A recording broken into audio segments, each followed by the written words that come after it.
حیات الصحابہ ٹاپک صحابہ اکرام رضی اللہ تعالیٰ عنہ کی خوبیوں کے بارے میں صحابہ اکرام رضی اللہ تعالیٰ عنہ نے کیا کہا۔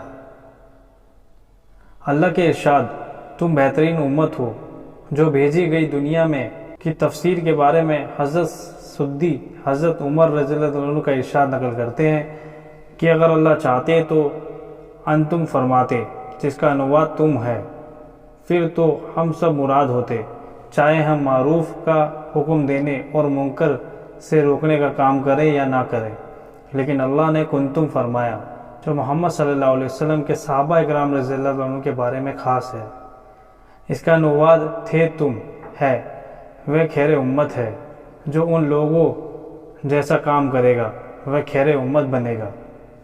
حضرت قتادہ رضی اللہ عنہ فرماتے ہیں کہ حضرت عمر رضی اللہ عنہ نے کنتم خیر امتی اخرجت للناسی آیت تلاوت فرمائی، پھر فرمایا کہ جو آدمی اس خیر امت میں سے ہونا چاہتا ہے وہ اس شرط کو پورا کرے جو اللہ نے اس آیت میں خیر امت ہونے کے لیے ذکر فرمائی ہے، اور وہ شرط معروف کا حکم دینا اور منکر سے روکنا ہے۔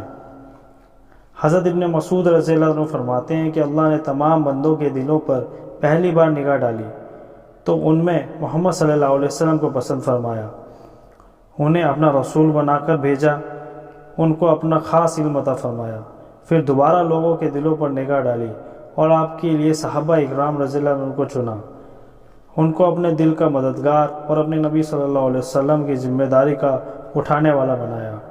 اس لیے جس چیز کو مومن یعنی صحابہ اکرام رضی اللہ عنہ اچھا سمجھیں گے وہ چیز اللہ کے یہاں بھی اچھی ہوگی، اور چیز کو برا سمجھیں گے وہ چیز اللہ کے یہاں بھی بری ہوگی۔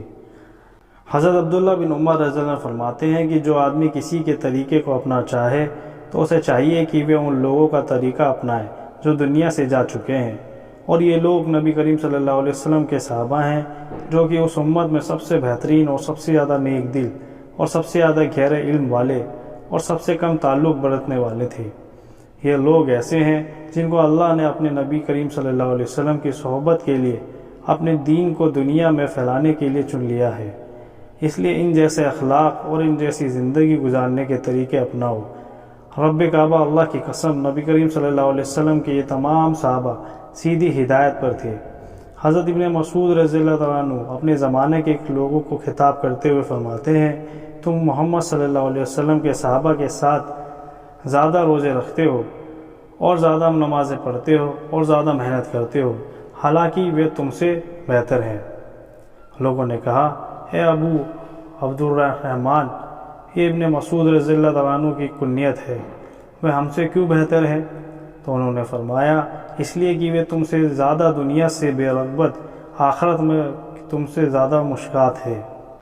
حضرت ابو وائل کہتے ہیں کہ حضرت عبداللہ بن مسعود رضی اللہ عنہ نے سنا کہ ایک آدمی یوں کہہ رہا تھا کہ کہاں ہیں وہ لوگ جو دنیا سے بے رغبت اور آخرت کے مشتاق ہیں؟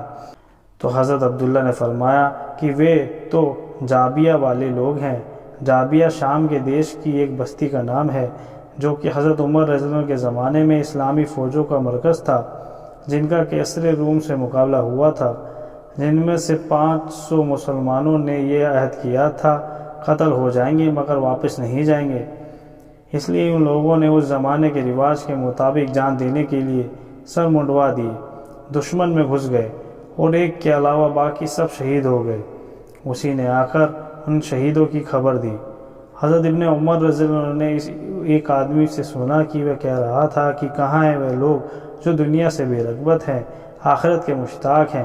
تو حضرت ابن عمر رضی اللہ عنہ نے اسے محمد صلی اللہ علیہ وسلم کی اور حضرت ابو بکر، حضرت عمر رضی اللہ عنہ کی قبریں دکھا کر کہا، ان کے بارے میں تم پوچھ رہے ہو؟ حضرت ابو عراقہ فرماتے ہیں کہ میں نے ایک دن حضرت علی رضی اللہ عنہ کے ساتھ فجر کی نماز پڑھی۔ جب آپ نماز سے فارغ ہوئے تو داہنے اور رخ کر کے بیٹھ گئے، تو ایسا لگ رہا تھا کہ آپ بے چین اور غمگین ہیں، یہاں تک کہ جب سورج مسجد کی دیوار سے ایک نیزہ اونچا ہوا تو انہوں نے 2 رکعت نماز پڑھی، پھر اپنے ہاتھ کو پلٹ کر فرمایا کہ اللہ کی قسم، میں نے حضرت محمد صلی اللہ علیہ وسلم کے صحابہ کو دیکھا ہے، آج ان جیسا کوئی نظر نہیں آتا۔ صبح کے وقت ان کی حالت ہوتی کہ رنگ پیلا اور بال بکھرے ہوئے اور جسم دھول سے اٹا ہوتا تھا، ان کے ماتھے پر سجدہ کا اتنا بڑا نشان نمایاں ہوتا تھا جتنا بڑا نشان بکری کے گھٹنے پر ہوتا ہے۔ ساری رات اللہ کی سامنے سجدہ کرتے ہوئے، کھڑے ہوئے قرآن کی تلاوت کرتے ہوئے گزار دیتے تھے۔ سجدہ اور قیام ہی میں راحت حاصل کرتے تھے۔ جب صبح ہو جاتی تو اللہ کا ذکر کرتے تو ایسے جھومتے کہ تیز ہوا کے دن یا ٹھنڈی ہوا کے چلتے وقت پیڑ جھومتا ہے، اور اس طرح روتے کہ کپڑے گیلے ہو جاتے۔ خدا کی قسم ان کے رونے سے یوں نظر آتا تھا کہ مانو انہوں نے رات غفلت میں گزار دی ہو۔ حضرت علی رضی اللہ عنہ کھڑے ہو گئے اور اس کے بعد کبھی دھیرے ہنستے ہوئے بھی نظر نہ آئے، یہاں تک کہ اللہ کے دشمن ابن مجلم فاسق نے آپ کو شہید کر دیا۔ حضرت زرار بن جمرہ کی نانی حضرت معاویہ رضی اللہ عنہ کی خدمت میں گئے تو حضرت معاویہ رضی اللہ عنہ نے ان سے فرمایا، میرے سامنے حضرت علی رضی اللہ عنہ کی خوبیاں بیان کیجیے۔ تو حضرت زرار نے کہا، اے امیر المومنین، آپ مجھے معاف رکھیں۔ اس پر حضرت معاویہ نے فرمایا، میں معاف نہیں کروں گا، ضرور بیان کرنا ہوگا۔ تو حضرت زرار نے کہا کہ اگر ان کی خوبیوں کو بیان کرنا ضروری ہے تو سنیے کہ حضرت علی رضی اللہ تعالیٰ عنہ اونچے مقصد والے، یہ بڑی عزت والے اور بڑے طاقتور تھے، فیصلہ سنانے والی بات کہتے، عدل و انصاف والا فیصلہ کرتے تھے۔ آپ کے ہر پہلو سے علم پھوٹا پڑتا تھا، یعنی آپ کے قول و فعل اور ایک ایک حرکت سے علمی فائدہ ہوتا تھا اور ہر اور سے ہوشیاری ظاہر ہوتی تھی۔ دنیا اور دنیا کی رونق سے ان کو وحشت تھی، رات اور رات کے اندھیرے سے ان کا دل بہت لگتا تھا، یعنی عبادت میں اللہ کی قسم وہ بہت زیادہ رونے والے، بہت زیادہ فکر مند رہنے والے تھے۔ اپنی ہتھیلیوں کو الٹ پلٹتے، اپنے نفس کو خطاب فرماتے، سادہ اور تھوڑا کپڑا پہنتے، موٹا چھوٹا کھانا پسند تھا۔ اللہ کی قسم وہ ہمارے ساتھ ایک عام آدمی کی طرح رہتے، جب ہم ان کے پاس جاتے تو ہمیں اپنے قریب بٹھا لیتے، اور جب ہم ان سے پوچھتے تو جواب ضرور دیتے۔ اگرچہ وہ ہم سے گھل مل کر رہتے تھے، لیکن اس کے باوجود ان کے رعب کی وجہ سے ہم ان سے بات نہیں کر سکتے تھے۔ جب آپ مسکراتے تو آپ کے دانت پروئے ہوئے موتیوں کی طرح نظر آتے۔ دینداروں کی قدر کرتے، مسکینوں سے محبت رکھتے۔ کوئی طاقتور اپنے غلط دعوے میں کامیابی کی اپنے امید نہ رکھ سکتا اور کوئی کمزور آپ کے انصاف سے نا امید نہ ہوتا۔ میں اللہ کو گواہ بنا کر کہتا ہوں کہ میں نے ان کو ایک بار ایسے وقت میں کھڑے ہوئے دیکھا تھا کہ جب رات کا اندھیرا چھا چکا تھا، ستارے ڈوب چکے تھے، آپ اپنی محراب سے اپنی داڑھی پکڑے ہوئے جھکے ہوئے تھے، اس آدمی کی طرح تلملا رہے تھے جسے کسی بچھو نے کاٹ لیا ہو، اور غمگین آدمی کی طرح رو رہے تھے۔ ان کی آواز گویا اب بھی میرے کانوں میں گونج رہی ہے کہ بار بار یا ربنا فرماتے، اللہ کے سامنے گڑ گڑاتے ہوئے دنیا کو مخاطب ہو کر فرماتے، اے دنیا، تو مجھے دھوکہ دینا چاہتی ہے، میری اور جھانک رہی ہے، مجھ سے دور ہو جا، مجھ سے دور ہو جا، کسی اور کو جا کر دھوکہ دے۔ میں نے تجھے 3 طلاق دی کیونکہ تیری عمر بہت تھوڑی ہے اور تیری مجلس بہت گھٹیا ہے، تیری وجہ سے آدمی آسانی سے خطرے میں پڑ جاتا ہے، یا تیرا درجہ بہت معمولی ہے، ہائے ہائے کیا کروں، راستے کا سامان تھوڑا ہے اور سفر لمبا اور راستہ خطرناک ہے۔ یہ سن کر حضرت معاویہ کے آنسو آنکھوں سے بہنے لگے، ان کو روک نہ سکے اور اپنی آستین سے ان کو پوچھنے لگے، اور لوگ ہچکیاں لے کر اتنے رونے لگے کہ گلے روند گئے۔ اس پر حضرت معاویہ رضی اللہ عنہ نے کہا، بے شک ابو حسن یعنی حضرت علی رضی اللہ عنہ ایسے ہی تھے، اللہ ان پر رحمت نازل فرمائے۔ اے زرار، تمہیں ان کی وفات کا رنج کیسا ہے؟ حضرت زرار نے کہا، اس عورت جیسا غم ہے جس کا ایک لوتا بیٹا اس کی گود میں ذبح کر دیا جائے، نہ اس کو آنسو تھمتے ہیں نہ اس کا غم کم ہوتا ہے۔ پھر حضرت زرار اٹھے اور چلے گئے۔ حضرت قتادہ کہتے ہیں کہ حضرت ابن عمر رضی اللہ عنہ سے پوچھا گیا، کیا نبی کریم صلی اللہ علیہ وسلم کے صحابہ کرام ہنستے تھے؟ انہوں نے فرمایا کہ ہاں، مگر اس حال میں کہ ایمان ان کے دلوں میں پہاڑوں سے بھی بڑا تھا۔ حضرت عمر رضی اللہ عنہ نے کہا، ایک بار یمن کے سفر کے کچھ ساتھیوں کو دیکھا جن کے کجاوے چمڑے کے تھے، تو ان کو دیکھ کر فرمایا جو آدمی حضور صلی اللہ علیہ وسلم کے صحابہ جیسے لوگوں کو دیکھنا چاہتا ہے وہ ان کو دیکھ لے۔ حضرت ابو سعید مخبری بیان کرتے ہیں کہ جب حضرت ابو حمیدہ رضی اللہ عنہ پلیگ کے شکار ہوئے تو انہوں نے فرمایا معاذ تم لوگوں کو نماز پڑھاؤ، چنانچہ حضرت معاذ نے لوگوں کو نماز پڑھائی۔ پھر حضرت ابو عبیدہ بن ذرہ کا انتقال ہو گیا۔ اس کے بعد حضرت معاذ نے کھڑے ہو کر لوگوں سے یہ بیان فرمایا، اے لوگو اپنے گناہوں سے پکی سچی توبہ کرو، کیونکہ اللہ کا جو بندہ بھی اپنے گناہوں سے توبہ کر کے اللہ کے سامنے حاضر ہوگا اللہ ضرور اس کی مغفرت فرما دیں گی۔ پھر آپ نے فرمایا، اے لوگو تمہیں ایسے آدمی کے جانے کا رنج و صدمہ ہوا ہے کہ خدا کی قسم میں نے کوئی ایسا اللہ کا بندہ نہیں دیکھا جو ان سے زیادہ کینے سے پاک ہو، ان سے زیادہ نیک دل، ان سے زیادہ شر و فساد سے دور رہنے والا، آخرت سے محبت کرنے والا، ان سے زیادہ تمام لوگوں سے بھلائی چاہنے والا۔ اس لیے ان کے لیے رحمت کی دعا کرو، ان کی نماز جنازے پڑھنے کے لیے باہر میدان میں چلو، خدا کی قسم آگے ان جیسا تمہارا کوئی امیر نہیں ہوگا۔ پھر لوگ میدان میں جمع ہوئے، حضرت عبیدہ کا جنازہ لایا گیا، پھر حضرت معاذ نے آگے بڑھ کر ان کی جنازے نمازہ پڑھائی۔ پھر جنازہ جب قبر تک پہنچایا تو ان کی قبر میں حضرت معاذ بن جبل، حضرت عمرو بن عاص، حضرت ضحاک بن قیس اترے اور ان کی لاش کو بغلی قبر میں اتارا، باہر آ کر ان کی قبر پہ مٹی ڈالی۔ پھر حضرت معاذ بن جبل رضی اللہ عنہ نے قبر کے سنہانے کھڑے ہو کر حضرت ابو عبیدہ رضی اللہ عنہ کو خطاب کرتے ہوئے فرمایا، اے ابو عبیدہ میں تمہاری ضرور تعریف کروں گا، اس تعریف کرنے میں کوئی غلط بات نہیں کہوں گا، کیونکہ مجھ کو اللہ کی ناراضگی کا اندیشہ ہے۔ اللہ کی قسم جہاں تک میں جانتا ہوں آپ ان لوگوں میں سے تھے جو اللہ کو بہت زیادہ یاد کرتے، جو زمین پر عاجزی کے ساتھ چلتے، جو جہالت کی بات کا ایسا جواب دیتے جس سے شر ختم ہو جاتا، خرچ کرنے کے موقع پر خرچ کرنے میں نہ فضول خرچی کرتے اور نہ ہی ضرورت سے کم خرچ کرتے، بلکہ ان کا خرچ اعتدال پر ہوتا۔ اللہ کی قسم آپ ان لوگوں میں سے ہیں جو دل سے اللہ کی اور جھکنے والے، تواضع کرنے والے، جو یتیم مسکین پر رحم کرتے اور خیانت کرنے والوں اور گھمنڈیوں کی قسم کے لوگوں سے دشمنی رکھتے۔ حضرت ربائی بن حراش کہتے ہیں کہ حضرت عبداللہ بن عباس رضی اللہ عنہ نے حضرت معاویہ رضی اللہ عنہ کی مجلس میں آنے کی اجازت چاہی۔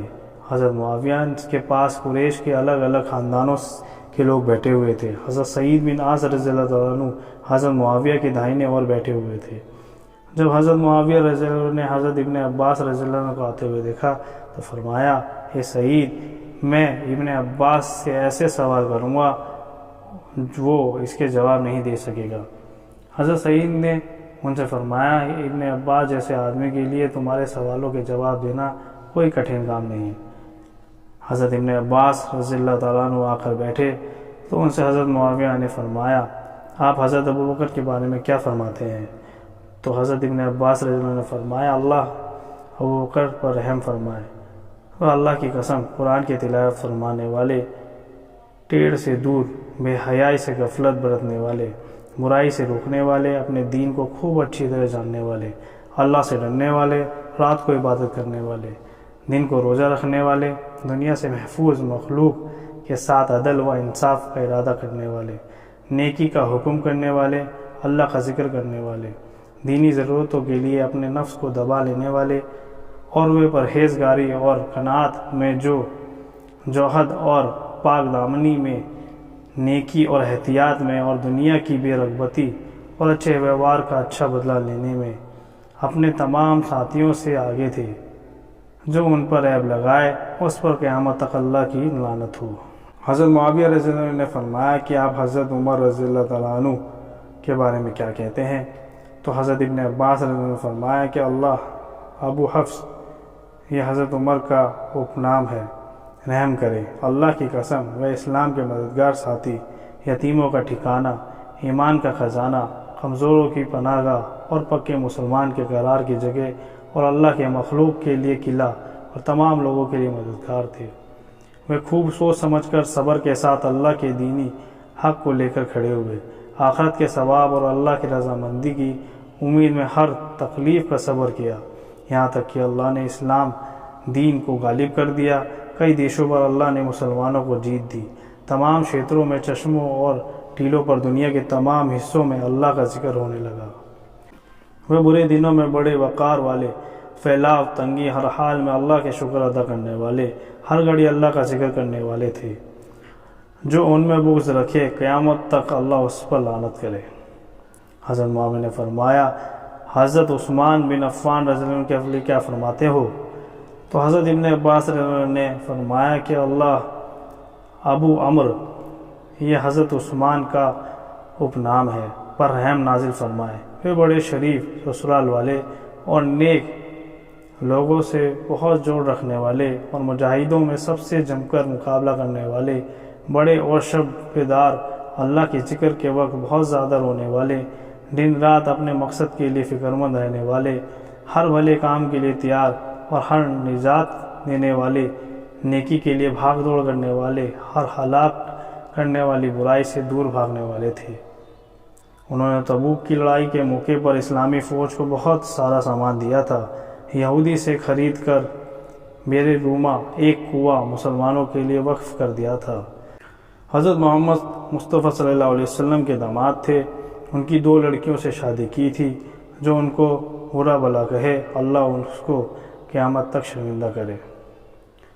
پھر حضرت معاویہ رضی اللہ عنہ نے فرمایا، آپ حضرت علی بن ابی طالب رضی اللہ عنہ کے بارے میں کیا فرماتے ہیں؟ تو حضرت ابن عباس رضی اللہ عنہ نے فرمایا کہ اللہ ابو الحسن، یہ حضرت علی رضی اللہ عنہ کا اپنام ہے، پر رحمت نازل فرمائے۔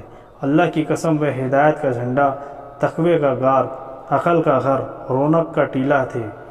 رات کے اندھیریوں میں چلنے والوں کے لیے روشنی تھے، بڑے سیدھے راستے کی دعوت دینے والے، پہلے آسمانی صحیفوں اور کتابوں کو جاننے والے، قرآن کی تفسیر بیان کرنے والے، واعظ و نصیحت کرنے والے، ہدایت کی باتوں میں ہمیشہ رہنے والے، ظلم کرنے اور پیڑا پہنچانے کا کام چھوڑنے والے، ہلاکت کے راستوں سے ہٹ کر چلنے والے تھے۔